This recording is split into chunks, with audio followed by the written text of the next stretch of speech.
ಒಂದು ಬಿಸಿಯಾದ ಬೇಸಿಗೆ ದಿನ ಒಂದು ಕಾಗೆಗೆ ದಾಹವಾಗಿತ್ತು. ಅದು ಎಲ್ಲೆಡೆ ನೀರನ್ನು ಹುಡುಕುತ್ತಾ ಹಾರಿತು. ಆದರೆ ಎಲ್ಲೂ ನೀರು ಸಿಗಲಿಲ್ಲ. ಕೊನೆಗೆ ಒಂದು ಮಡಿಕೆಯನ್ನು ಕಂಡಿತು. ಮಡಿಕೆಯಲ್ಲಿ ನೀರು ಸ್ವಲ್ಪ ಮಾತ್ರ ಇತ್ತು. ಕಾಗೆ ತನ್ನ ಮಡಿಕೆಯಿಂದ ನೀರನ್ನು ಕುಡಿಯಲು ಸಾಧ್ಯವಾಗಲಿಲ್ಲ. ಹಾಗೆಯೇ ಪಕ್ಕದಲ್ಲಿ ಕುಳಿತು ಯೋಚಿಸಲು ಶುರು ಮಾಡಿತು. ನೆಲದಲ್ಲಿ ಬಿದ್ದ ಸಣ್ಣ ಸಣ್ಣ ಕಲ್ಲುಗಳನ್ನು ತೆಗೆದುಕೊಂಡು ಮಡಿಕೆಗೆ ಹಾಕತೊಡಗಿತು.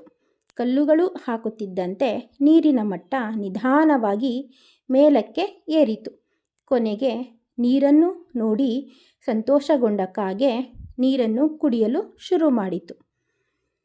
ಕಾಗೆ ಸಂತೋಷದಿಂದ ನೀರನ್ನು ಕುಡಿದು ತನ್ನ ದಾಹವನ್ನು ತಣಿಸಿತು. ನಂತರ ತನ್ನ ಗೂಡಿಗೆ ಮತ್ತೆ ಹಾರಿ ಹೋಯಿತು. ನೀತಿ: ಬುದ್ಧಿ ಮತ್ತು ಪ್ರಯತ್ನ ಇದ್ದರೆ ಯಾವುದೇ ಸಮಸ್ಯೆಗೆ ಪರಿಹಾರ ಸಿಗುತ್ತದೆ.